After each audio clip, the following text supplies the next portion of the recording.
o professor André Valente e eu estou aqui hoje inaugurando o meu canal. Sejam bem-vindos, sejam bem-vindas, espero que gostem aí. E eu decidi começar, fazer o nosso primeiro vídeo falando sobre a redação do Enem. Primeira coisa que é importante lembrar é o tipo de texto que você vai ter que escrever. Você vai ter que escrever um texto dissertativo argumentativo em prosa, Bom, o que é um texto em prosa? É um texto cuja estrutura é o parágrafo. E o texto dissertativo argumentativo é aquele em que você precisa expressar um ponto de vista a respeito de um determinado tema. Esse ponto de vista ele vai ser resumido em uma tese, e essa tese ela vai ser defendida a partir de argumentos. Então, isso é o texto dissertativo argumentativo, claro que falando por cima, a gente volta a falar sobre esse assunto em outro momento. Sobre que tipo de tema, O tema da redação é sempre uma grande preocupação. Pessoal, primeira dica aí é que não adianta ficar tentando adivinhar o tema da redação. Não adianta você tentar adivinhar e ficar escrevendo várias redações sobre alguns temas que você supõe que pode ser aquele tema da redação, tá? É muito melhor você se preparar para escrever sobre qualquer tema. E para isso você precisa dominar o tipo de texto que você está escrevendo, a maneira como você escreve, as técnicas de argumentação e também ampliar o seu repertório sociocultural, porque no Enem isso é fundamental. Então, com isso você vai ser capaz aí de dissertar sobre qualquer tema. E claro, desenvolver também as habilidades de interpretação de texto, de leitura, leitura crítica, leitura aprofundada, porque na hora que você pegar a proposta de redação, você vai ter lá uma coletânea de textos, E é importante saber ler essa coletânea, como também saber ler aquela frase que traz o tema da redação. É dali que você vai começar a pensar no seu texto. Bom, então, o tipo de tema que o Enem costuma cobrar é um tema de caráter científico, cultural, social e político, Esses 4 aspectos devem aparecer na sua redação. Então, quando você pegar o tema, você deve pensar sobre ele, e agora nessa fase de treinamento, nessa fase de preparação, quando você estiver escrevendo sobre qualquer assunto, você deve pensar considerando esses 4 aspectos.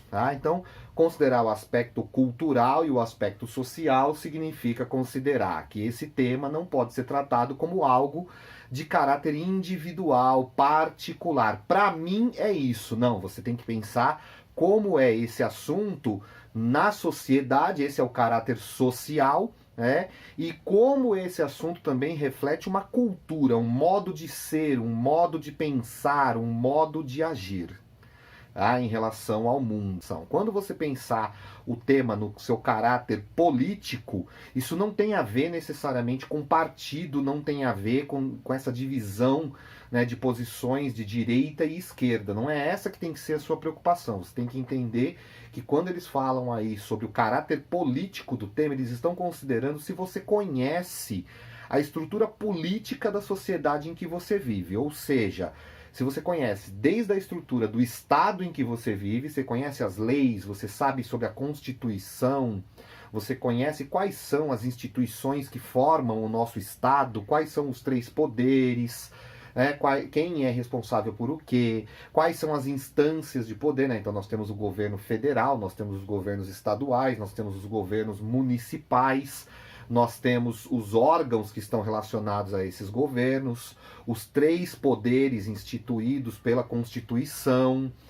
Então é preciso conhecer essas instituições e outras instituições que não são estatais, não são do governo, mas que também fazem parte da estrutura política da nossa sociedade. Então você precisa conhecer também instituições que cuidam de assuntos específicos. Então saber para que serve, por exemplo, a OAB, a Ordem dos Advogados do Brasil, os movimentos sociais, quais são as funções desses movimentos sociais, os conselhos, o Conselho Nacional de Educação, o Conselho Regional de Medicina, o Conselho de Enfermagem, o Conselho de Psicólogo, da Psicologia, enfim, conhecer as instituições políticas da nossa sociedade. O aspecto científico diz respeito aí às ciências de um modo geral.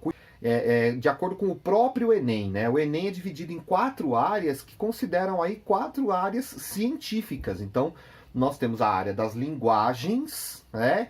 Então, existe uma ciência das linguagens, né? Então, é uma ciência. Nós temos a área das ciências humanas, temos a área das ciências da natureza e temos a área da matemática. Então, isso é ciência. Então, a partir desse olhar, a partir do olhar dessas ciências, como eu posso tratar esse assunto? Tá? Então, o tema do Enem ele sempre vai girar em torno de algo que esteja relacionado a essa forma de pensar. Tá?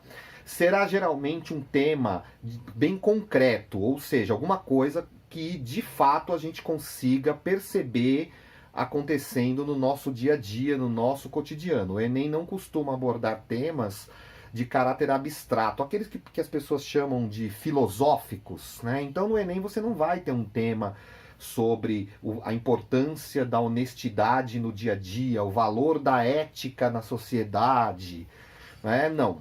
O Enem vai trabalhar com situações-problema. Né?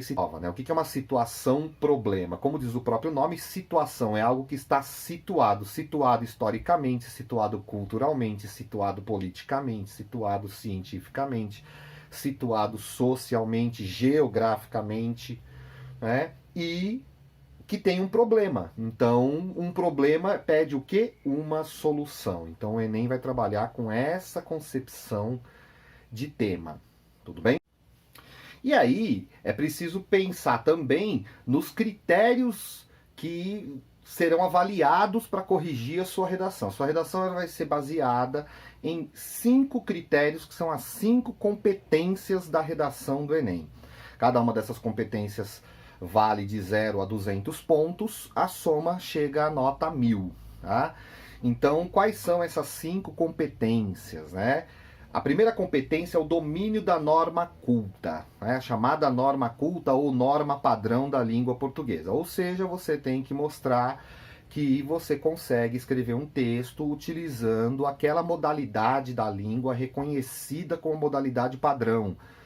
Seguindo aquelas regras de concordância, regência, de ortografia, pontuação, acentuação. São esses os aspectos mais importantes aí em relação à norma culta. A segunda competência vai ser avaliado se você cumpriu a proposta temática, se você está abordando corretamente o tema proposto e se você está fazendo isso dentro dos limites estruturais do texto dissertativo argumentativo, ou seja, se o seu texto tem aquela estrutura clássica que a gente aprende quando fala sobre dissertação e argumentação, né? Introdução no primeiro parágrafo, desenvolvimento 2 ou 3 parágrafos e a conclusão no último parágrafo. Sempre lembrando que caso você não cumpra, você fuja ao tema, nenhum outro critério é levado em conta e você zerou a redação. Tá? A terceira competência que você vai ter que vai ser avaliado no seu texto é a argumentação e a coerência. Se você consegue utilizar dados, fatos, utilizar informações que você trouxe da sua formação, dos seus estudos na escola, da sua vida, de todo o seu aprendizado, além das informações que estão na coletânea, que você não pode copiar, mas que serve para te ajudar, te dar um norte. Coerência. Coerência, resumindo, é a ausência de contradição. Ou seja, se o que você diz em uma frase é o contrário do que é dito na outra, nós temos um problema de coerência. Se o que você diz em uma frase ou uma palavra que você usa não fica claro para o corretor, você já tem a coerência comprometida. Porque se não é possível entender o que você disse, não dá para entender a coerência do seu texto. Então, importantíssimo aí tomar cuidado com isso, né? Bom, a quarta competência da redação é a coesão textual. O que é a coesão textual? É se você consegue utilizar mecanismos linguísticos para fazer com que o seu texto não seja apenas um amontoado de frases soltas sem uma relação lógica. Tá? E quais são esses elementos coesivos, né? Elementos coesivos são elementos linguísticos. tudo bem? Não é uma coisa subjetiva, é uma coisa objetiva. Então são conjunções, são preposições, são pronomes, além de algumas outras palavras que a gente usa no começo dos parágrafos, entre uma oração e outra, entre uma frase e outra, para ir fazendo a relação entre as partes do texto. Tá? Então, essa coesão é fundamental. Seu texto precisa ter começo, meio e fim, e ele precisa ter uma fluidez, ou seja, quando eu leio o seu texto, eu preciso ir sentindo que uma parte tem a ver com a outra. Então, por isso que a coesão e coerência geralmente são olhados muito próximos, né? Porque o bom uso dos elementos coesivos leva também a um texto coerente. Então, essa é a quarta competência. E a quinta competência é aquela que assusta muita gente, que é a competência que diz respeito à proposta de intervenção social. Né? Você vai ter que elaborar, na conclusão do seu texto, né, a sua argumentação tem que levar a uma proposta de intervenção social e que respeite os direitos humanos. E aí, a dica que eu dou é a seguinte: para você não ter dúvida, entra na internet, vai lá na busca e coloca lá Declaração Universal dos Direitos Humanos e leia o documento. Né? Leia o documento, ele não é um documento tão difícil de entender.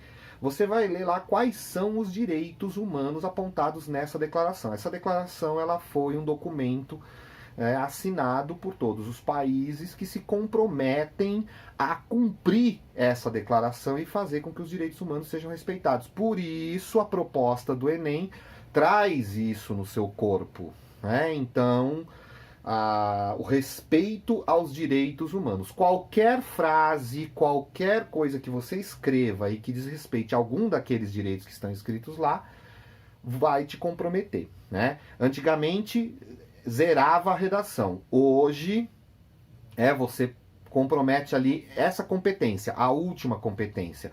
O problema é, se você desrespeitar os direitos humanos, você perde toda a última competência, ou seja, você perde 200 pontos na sua redação. Então vamos supor que você escreveu uma boa redação, ainda não uma redação excelente, mas escreveu uma boa redação e tirou uma nota 800, que é uma boa nota. Se você perde 200 pontos porque você lá num ato de deslize ou porque você não considera isso um problema, mas você decidiu expressar a sua opinião individual e você desrespeitou os direitos humanos. Pois é, você perdeu 200 pontos. Aqueles 800 vão virar 600, que já não é uma nota tão boa. Então é importante conhecer bem essas competências, tá, pessoal? Bom, a dica de hoje era essa. Eu espero que você tenha gostado, eu espero que você aproveite bastante. Seja bem-vinda, seja bem-vindo ao meu canal. Aproveita, curte, compartilha, comenta, espalha para os amigos. Ativa aí a sinetinha para você poder receber as notificações. Um grande abraço, até o próximo vídeo.